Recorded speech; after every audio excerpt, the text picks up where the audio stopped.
तेंतुलियापल्ली ग्राम श्री श्री राधाकृष्ण देवଙ୍କ प्रसाद एवं विग्रह प्रतिष्ठा निमंते विशाल कलश यात्रा अनुष्ठित। गंजाम जिला खलिकोट ब्लॉक अंतर्गत तेंतुलियापल्ली ग्राम श्री श्री राधाकृष्ण देवଙ୍କ प्रसाद एवं विग्रह प्रतिष्ठा निमंते आज कलश यात्रा कर्मारंभ ब्राह्मण वरण शाला पूजा आदि अनुष्ठित होइछि। ए कार्यक्रम आसंता 12 तारिख पर्यंत चलिबो बोली सूचना मिली। एथिरे घृतयज्ञ अन्नयज्ञ नामयज्ञ ज्ञानयज्ञ गोयज्ञ आदि कार्यक्रम अनुष्ठित होब। आज ग्रामर 3000 ऊर्ध्व महिला और पुरुष सूर्य उदय पूर्व नूतन पीतवस्त्र परिधान करी मां नारायणी पीठरे एवं सेठारु शुद्ध पवित्र चिरस्रोता झरणार मंत्र जल को कलशरी मुंडरे मुंडाई निष्ठार सहित दीर्घ 12 किलोमीटर रास्ता अतिक्रम करी ग्राम परिक्रमा करने सहित श्री श्री राधाकृष्ण देवଙ୍କ मंदिर रे पहुंची सेपटे ग्राम रे एक आध्यात्मिक परिवेश सृष्टि होइथिबा देखिबाको मिलिछि।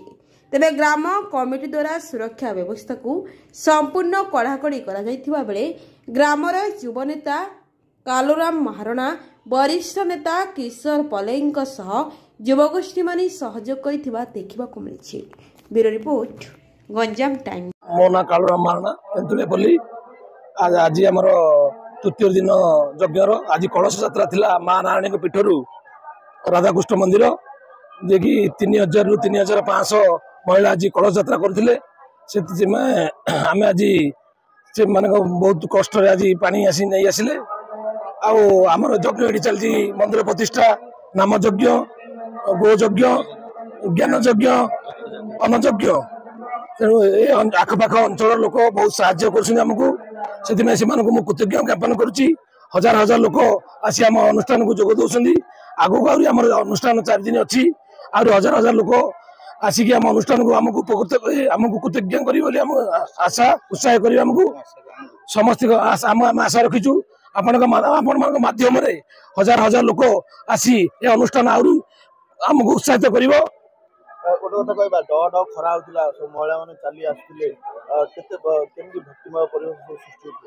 मां नारायणी और राधाकृष्ण ये सब कृपा आपण भी आम पाखे थे आपण भी चली चली आसुले तो ये आम ग्रामवासी लोक भी आम मो सांग साथी आनी समस्ते भी मत साहाय्य करी अनुष्ठान बहुत किसी आगू जाइए। भगवान गोटे जो भक्तिटा रही लोक आज डह खरार भक्ति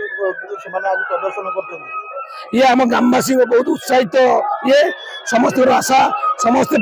निज निज सब कम छाड़ी आम यज्ञ लगी पड़ू ये अनुष्ठान कि संपूर्ण करूँ आपण माध्यम आज हजार हजार लोक आसिक आम उत्साहित करेंगे केमी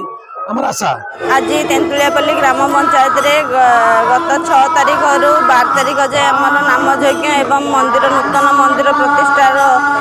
कलश यात्रा थिला। आज हजार हजार भक्त नारायणी ठारू आरंभ करी आम तेंतुलियापल्ली ग्राम पंचायत तेंतुलिया ग्राम ठारे राधाकृष्ण मंदिर प्रांगण रे आनी कलश को रखिछंदी एवं आमर ओडिशार जो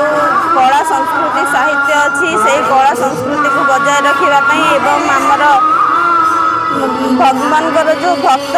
से भक्तर समागम होता एवं आमे बहुत खुशी आम तेंतुलियापल्ली ग्राम पंचायत एवं तार आखपाख अंचल समस्त भक्त मैंने यही नाम यज्ञ एवं कलश यात्रा जोग देथिबारु मु समस्त धन्यवाद दूँ। आपण भी कलश यात्रा थिले डह खरा होता रोड ताती जाता तथापि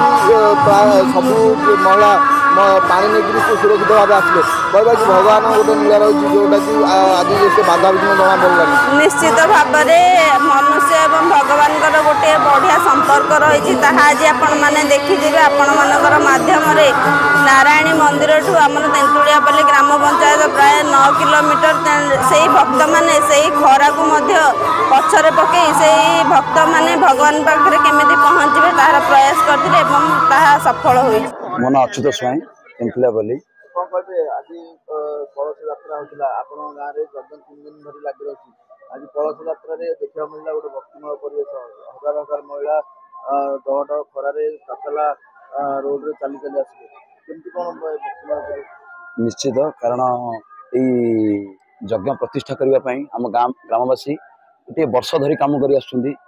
केमिति उत्साहित और अधिक करने बहुत महिला जोग देते आम आखपाख गाँव भी बहुत महिला जोग देते ये सब माँ नारायणी और राधाकृष्ण देवंर आशीर्वाद से एत खरार भी क्या किसी नबाधा दे किए बाटर भी रही ना समस्ते केमी आम पूर्ण कुंभ नहीं मंदिर पहुँचेबू समस्त आशा रही ये सब भगवान आशीर्वाद आहरी कहि आखपाख गाँव समस्ते आसी जोगदे जिते जोगदे आम गाँववासी बहुत उत्साहित हबू आम ये 7 दिन यज्ञ आम संपूर्ण हम बोली भाव आज्ञा गोविंद प्रधान तेंतुलियापल्ली कौन कहे आज दहट खरार हजार हजार महिला कलश यात्रा करते कौन मानसिक रही कहीं कलश यात्रा आज्ञा राधाकृष्ण देवंकर आमर आज प्रतिष्ठार 3 दिन आज जल यात्रा थिला माँ नारायण ठारू 3000 रु 3500 महिला आज आसी पानी नहीं राधाकृष्ण देव मंदिर प्रतिष्ठा आमर जो परदिन घृत यज्ञ हम आज जल यात्रा थिला आज बहुत उत्साहतर सहित आम ग्रामवासी प्लस आम आखपाख 2-3 खंड पंचायतर महिला मान सब मिसी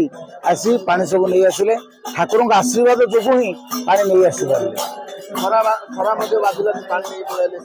आज्ञा आज्ञा से सब ठाकुर आशीर्वाद जो सब संभव।